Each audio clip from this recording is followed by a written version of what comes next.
Pour ces 4 jours, je vous remercie infiniment pour l'aide, pour la bonne ambiance et pour m'avoir lancé enfin dans la restauration de ce mur. Ça me trottait depuis longtemps dans la tête, donc merci à tous.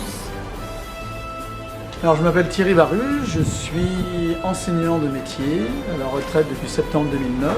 J'ai créé Formater en 2009 pour transmettre des techniques que j'appelle éconologiques, c'est-à-dire à la fois plus écologique et plus économique que le système conventionnel.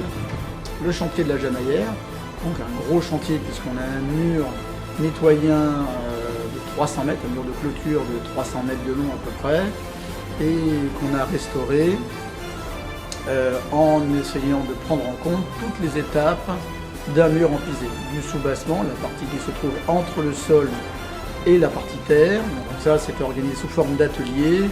Le vendredi, on était environ 20-25, le samedi, une quarantaine, le dimanche, pareil, et le lundi, une vingtaine. Comme on est très aéré, en termes de distance, on est tranquille. Concernant le Covid, la Covid, masculin, féminin, je ne sais plus. Alors ce chantier participatif, c'est une voisine en fait, Nadine, qui me l'a proposé. Moi je n'avais jamais eu d'expérience du chantier participatif, j'avais pas eu l'occasion.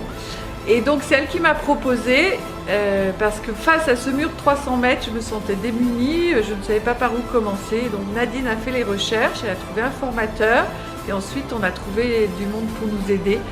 Et pour finir, ce chantier participatif, c'est une superbe expérience pour moi, avec une multitude de personnes d'horizons différents, une transmission du savoir par Thierry, et puis tout le monde plein d'entrain, plein de joie, plein d'échanges, et puis beaucoup de boulot. On a bien avancé, je suis ravie.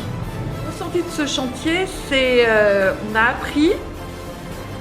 on a appris les bases et du coup ça a donné de l'énergie pour poursuivre. Ça sera certainement pas facile parce que quand il y a celui qui enseigne, on a l'impression de savoir faire. Maintenant, il va falloir se lancer et puis expérimenter par nous-mêmes. Super ambiance, le temps magnifique, un formateur génial qui nous a bien formés. Bon, après il faut continuer à apprendre. On a pu changer d'atelier en fonction de notre envie, de nos capacités. Donc on a bien appris du banchage jusqu'au bouchage des trous, mettre les tuiles, apprendre le pisé, voilà, surtout le pisé qui était important. Et le chantier ne va faire que continuer. On a passé 4 jours de chantier participatif pour faire du pisé, on a fait du pisé, du soubassement, on a fait des couvertines et franchement une super bonne expérience. Je recommande à tout le monde, c'était vraiment super génial. Je suis ravi d'être venu. J'ai hésité, mais comme quoi faut pas hésiter. Faut y aller. J'étais pas forcément en forme ce matin, mais ça m'a fait beaucoup de bien, être frais. Donc très bonne expérience, Thierry est très pédagogue et du coup moi qui ne connaissais pas grand chose en construction, j'ai l'impression d'avoir appris plein de choses en très peu de temps. Voilà, en quelques heures de pratique, quand on expérimente soi-même, on apprend plein de choses. Donc voilà, super expérience et très bonne ambiance.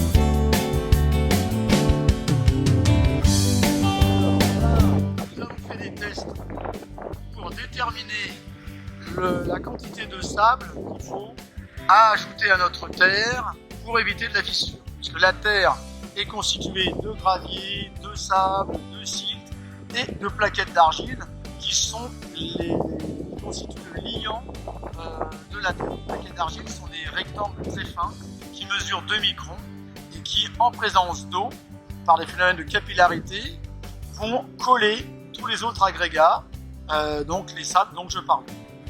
Là, on a fait un premier mélange avec du sable de 0,4, c'est-à-dire du sable dont les grains vont de 0 à 4 mm, ce ne sont pas des grains de 0,4 mm. Et les proportions, c'était moitié terre, un volume de terre, moitié sable, autant de terre que de sable. Avec un sable de 0,4, ça fait 2 jours, et là, on voit que j'ai aucune fissure, que ça a l'air d'être bien. Ici, on a fait un autre mélange avec 2 volumes de terre et un volume de sable.